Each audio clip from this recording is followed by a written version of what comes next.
तुम मानोगी नहीं, पर कभी कभी तो ऐसा लगता है जैसे तुम पहले कहीं और भी मिले हैं, कोई और कहानी में। इनफैक्ट मिस मन्नत हो,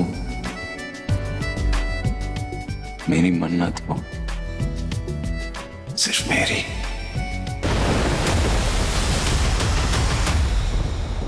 माँ बाप के गुजर जाने के बाद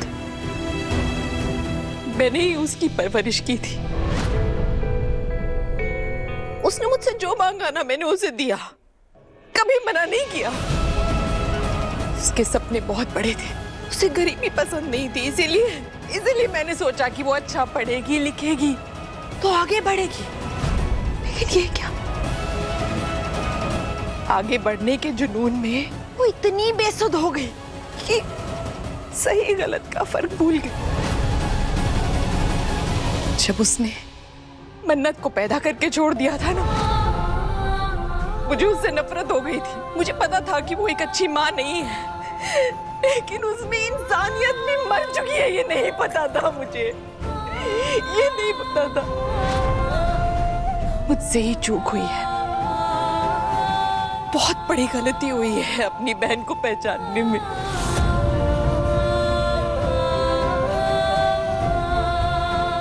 आप दोनों मुझे माफ कर दीजिए। पता नहीं किस तरह से आपसे माफी मांगू, क्योंकि जो आपने खोया है ना वो तो मैं लौटा भी नहीं सकती। मुझे ऐश्वर्या पे कभी भी भरोसा नहीं था, पर गगन के पापा आंख बंद करके उस पे भरोसा करते रहे। अरे उसे अपनी बहू नहीं बेटी माना, और ऐश्वर्या ने हम सबको बेवकूफ माना। बार बार हमसे धोखा करती गई और हम मूर्ख बनते रहे।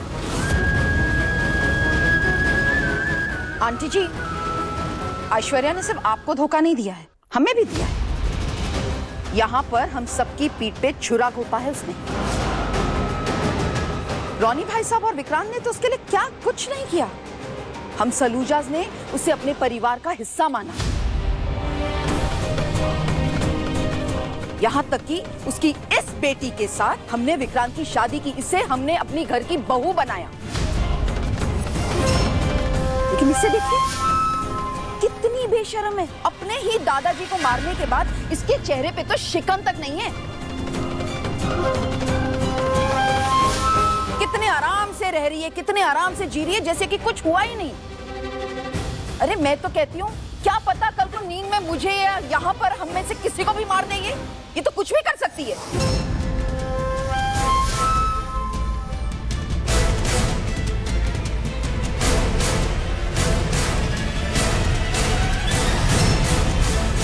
आइए, आप अंदर आइए। रोनी जी, क्या हुआ नीतू, तुम इतनी डरी हुई क्यों हो? और अचानक मुझे रूम में क्यों लेकर आई? रोनी जी, ऐश्वर्या को सब सच पता है। कौन सा सच? विक्रांत का सच।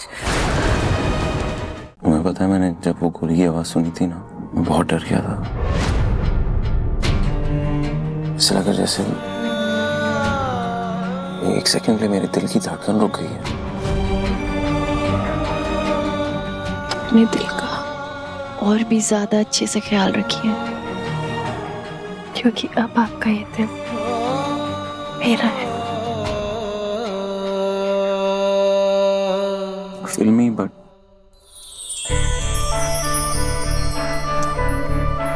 अगर तुम्हें कुछ हो जाता मिस मन्नत, तो मैं क्या करती? आपने कैमरा कनेक्ट करने में इतना टाइम लगा दिया। तुम्हें पता भी नहीं है मेरे साथ क्या हुआ था। और फिर मैंने सोचा कि अगर ऐश्वर्या राय सिंह ने कन्फेस कर लिया और वो छूट गया, किसी के सामने आया ही नहीं, तो हमारा पूरा प्लान बर्बाद हो जाएगा। ऐश्वर्या राय सिंह को उनके जुल्मों की सजा ही नहीं मिलेगी। फिर मैंने सोचा कि अगर वो मुझ पे हमला कर दे या मैं मर जाऊं तो कम से कम मेरे मर्डर के इल्जाम में तो उन्हें जेल होगी ना। एक सेकंड, उन्हें सजा दिलवाने के लिए तुमने अपनी जान खतरे में डाली, ये था तुम्हारा प्लान? एक मिनट, नहीं एक मिनट। नहीं, आपको पता है, पल भर के लिए मुझे लगा कि मैं मर जाऊंगी तो ये सारी बात यही खत्म हो जाएगी।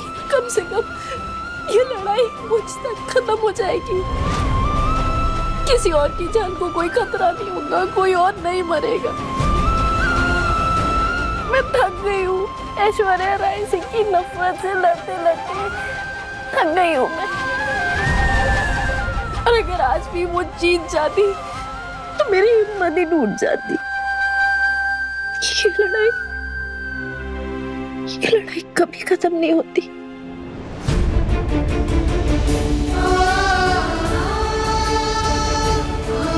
अब लड़ाई खत्म हो चुकी है, तुम्हारी कसम, इस लड़ाई का दी एंड हो चुका है।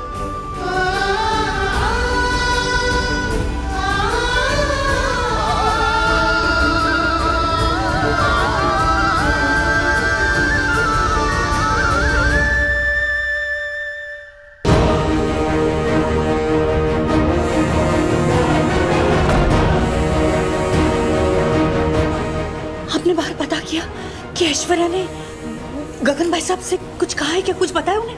गगन की बातों से ऐसा बिल्कुल नहीं लगा कि उसे विक्रांत के बारे में कुछ भी पता है। नीतू, मुझे लग रहा है तुम खामखा टेंशन ले रही हो। क्या कहा? नहीं नहीं रोनी जी, मैं खामखा टेंशन नहीं ले रही हूँ। आप बोल रहे हैं कि हम ऐश्वर्या के बारे में बात कर रहे हैं। ऐश्वर्या राय सिंह जो इतनी खिली हुई औरत है ना कि उसने अपने फायदे के लिए दो खून कर दिए हैं। सोचिए और क्या क्या कर सकती है। तुम्हारी बात तो सही है, लेकिन नीतू अभी तक ऐसा कुछ भी नहीं, हमें फिक्र करने की जरूरत है।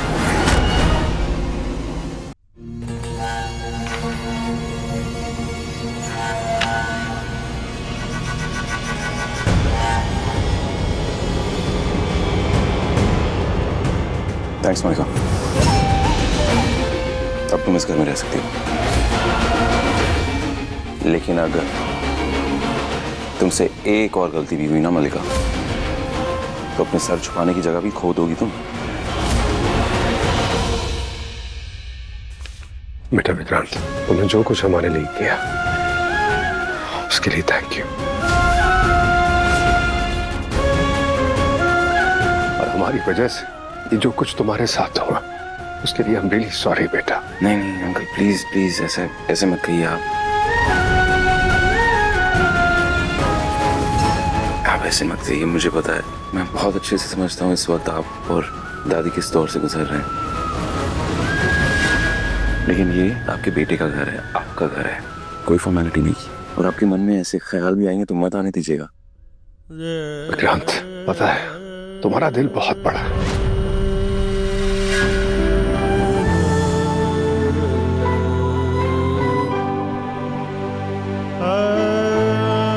बिल्कुल मन्नत की तरह। और तुम दोनों एक दूसरे के लिए बने हो।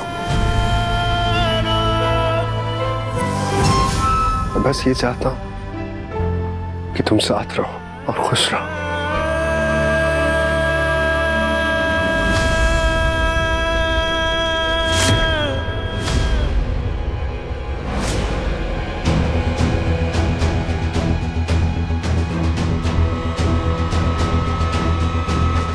आइए माँ।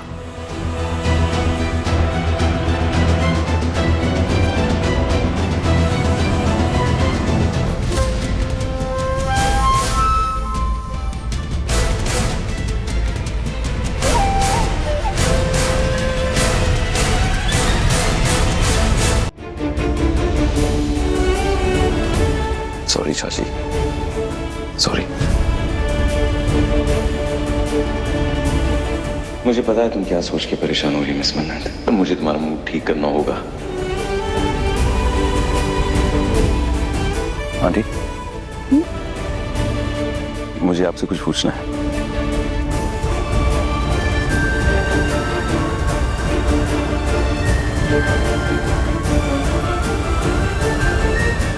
क्या आप मेरे लिए छोले बना सकती हैं?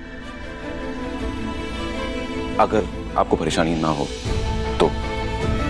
छोले? जी। क्या छोले, ये पूछना था इन्हें। पूड़ी या भटूरा, साथ में क्या खाओगे? दोनों।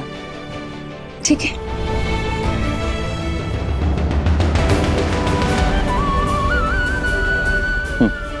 छोले छोले, आप छोले के बारे में बात करना चाह रहे थे? हाँ ऐसी ना मन नहीं कर रहा था खाना बनाने का, तो मैंने सोचा उनसे पूछ लूं। तुम्हें क्या लगा?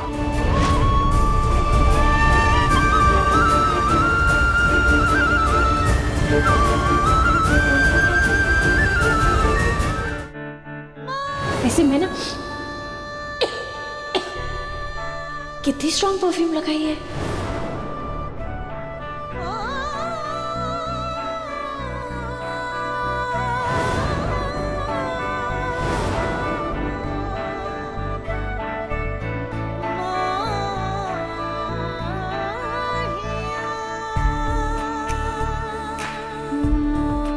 Yes sir.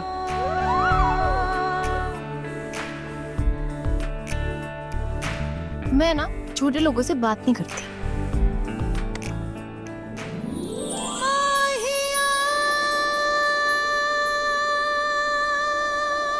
जो बाबा जी से कहा था नहीं सुनना मुझसे।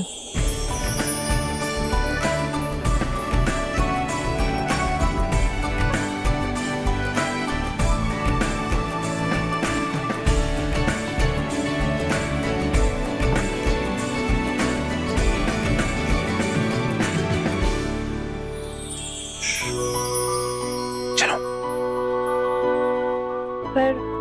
पर कहाँ? चलो बताता हूँ।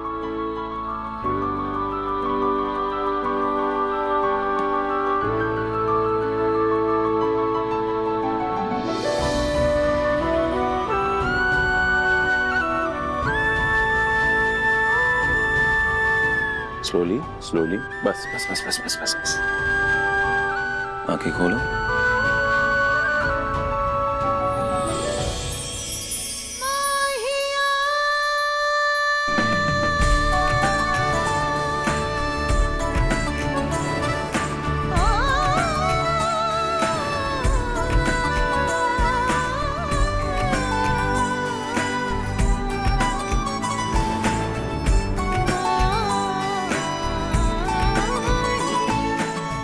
ये सपना बना था मैंने,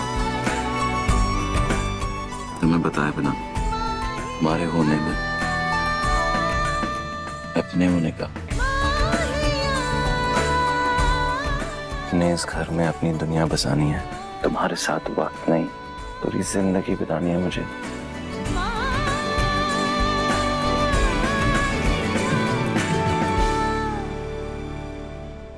हाँ मिस मन्नत, तुम सिर्फ मेरा पहला प्यार नहीं, तुम मेरी जिंदगी का सुकून हो। तुमसे मिलने के बाद मुझे ऐसा लगा जैसे मेरी जिंदगी अपनी मंजिल तक पहुंच गई। इनफैक्ट तुम मानोगी नहीं, पर कभी कभी तो ऐसा लगता है जैसे तुम पहले कहीं और भी मिले, कोई और कहानी में। इनफैक्ट मिस मन्नत, तुम मेरी मन्नत हो, सिर्फ मेरी।